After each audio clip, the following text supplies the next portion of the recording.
श्रावण माह में सोमवार का व्रत करने वाले भक्तों के लिए प्रस्तुत है सावन सोमवार की ये पवित्र पौराणिक कथा।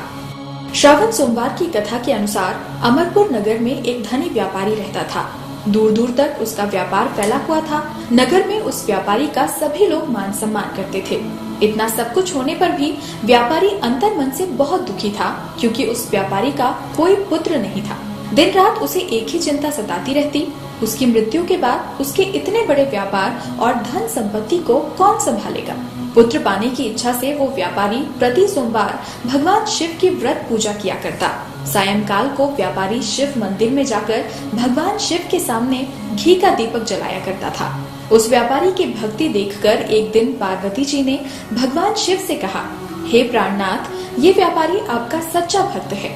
कितने दिनों से ये सोमवार का व्रत और पूजा नियमित कर रहा है। भगवान आप इस व्यापारी की मनोकामना अवश्य पूर्ण करें।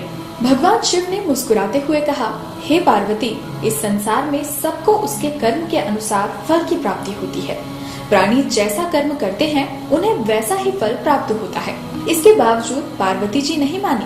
उन्होंने आग्रह करते हुए कहा, नहीं प्राणनाथ, आपको इस व्यापारी की इच्छा पूरी करनी ही होगी।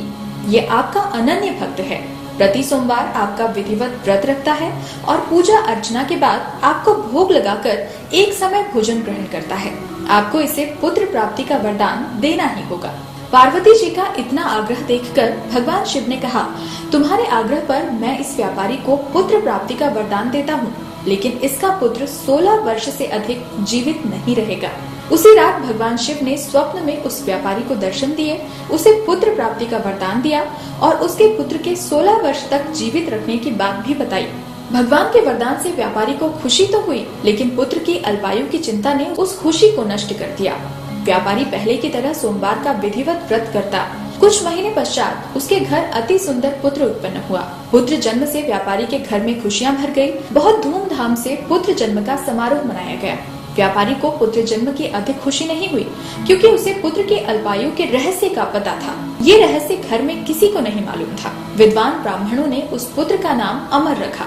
जब अमर 12 साल का हुआ तो शिक्षा के लिए उसे वाराणसी भेजने का निश्चय किया गया। व्यापारी ने अमर के मामा दीपचंद को बुलाया और कहा कि अमर को शिक्षा प्राप्त करने के लिए वाराणसी छोड़ाओ। अमर अपने मामा के साथ शिक्षा प्राप्त करने के लिए चल दिया।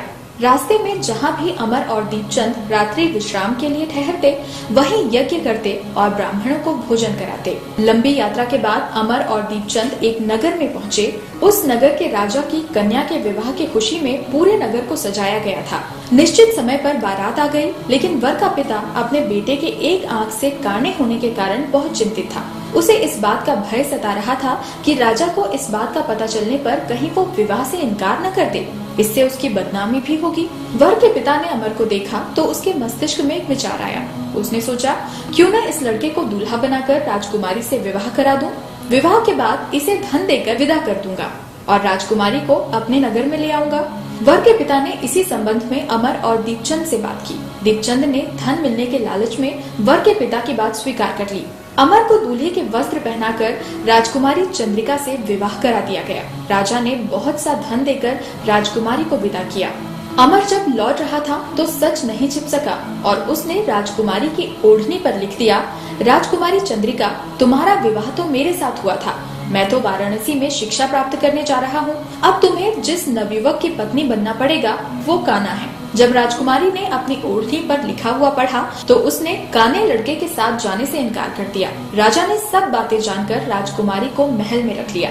उधर अमर अपने मामा दीपचंद के साथ वाराणसी पहुंच गया। अमर ने गुरुकुल में पढ़ाई शुरू कर दी।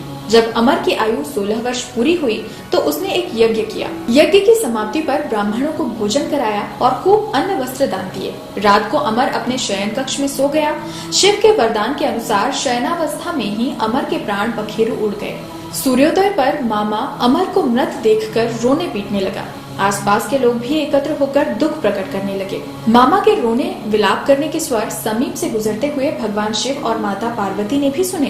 पार्वती जी ने भगवान से कहा, प्राणनाथ, मुझे इसके रोने के स्वर सहन नहीं हो रहे। आप इस व्यक्ति के कष्ट को अवश्य दूर करें। भगवान शिव ने पार्वती जी के साथ अदृश्य रूप में समीप जाकर अमर को देखा तो पार्वती जी से बोले, पार्वती, ये तो उसी व्यापारी का पुत्र है। मैंने इसे 16 वर्ष की आयु का वरदान दिया था। इसकी आयु तो पूरी हो चुकी। पार्वती जी ने फिर भगवान शिव से निवेदन किया, हे प्राणनाथ, आप इस लड़के को जीवित करें, नहीं तो इसके माता पिता पुत्र की मृत्यु के कारण रो रो कर अपने प्राणों को त्याग देंगे। इस लड़के का पिता तो आपका परम भक्त है, वर्षों से सोमवार का व्रत करते हुए आपको भोग लगा रहा है। पार्वती जी के आग्रह करने पर भगवान शिव ने उस लड़के को जीवित होने का वरदान दिया और कुछ ही पल में वो जीवित होकर उठ बैठा। शिक्षा समाप्त करके अमर मामा के साथ अपने नगर की ओर चल दिया। दोनों चलते हुए उसी नगर पहुँचे जहाँ अमर का विवाह हुआ था।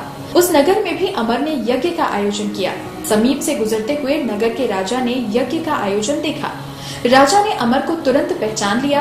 यज्ञ समाप्त होने पर राजा अमर और उसके मामा को महल में ले गया और कुछ दिन उन्हें महल में रखकर बहुत सा धन वस्त्र देकर राजकुमारी के साथ विदा किया।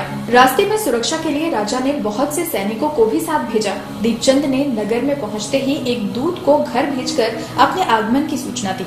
अपने बेटे अमर के जीवित वापस लौटने की सूचना से व्यापारी बहुत प्रसन्न हुआ। व्यापारी ने अपनी पत्नी के साथ स्वयं को एक कमरे में बंद रखा था। भूखे प्यासे रहकर व्यापारी और उसकी पत्नी बेटे की प्रतीक्षा कर रहे थे। उन्होंने प्रतिज्ञा कर रखी थी कि यदि उन्हें अपने बेटे की मृत्यु का समाचार मिला तो दोनों अपने प्राण त्याग देंगे। व्यापारी अपनी पत्नी और मित्रों के साथ नगर के द्वार पर पहुंचा। अपने बेटे का विवाह का समाचार सुनकर पुत्रवधू राजकुमारी चंद्रिका को देखकर उसकी खुशी का ठिकाना न रहा। उसी रात भगवान शिव ने व्यापारी के स्वप्न में आकर कहा, हे श्रेष्ठी, मैंने तेरे सोमवार के व्रत करने और व्रत कथा सुनने से प्रसन्न होकर तेरे पुत्र को लंबी आयु प्रदान की है। व्यापारी बेहद प्रसन्न हुआ। सोमवार का व्रत करने से व्यापारी के घर में खुशियां लौट आई। शास्त्रों में लिखा है कि जो स्त्री पुरुष सावन के सोमवार का विधिवत व्रत करके व्रत कथा को सुनते हैं, उनकी सभी इच्छाएं पूर्ण होती हैं।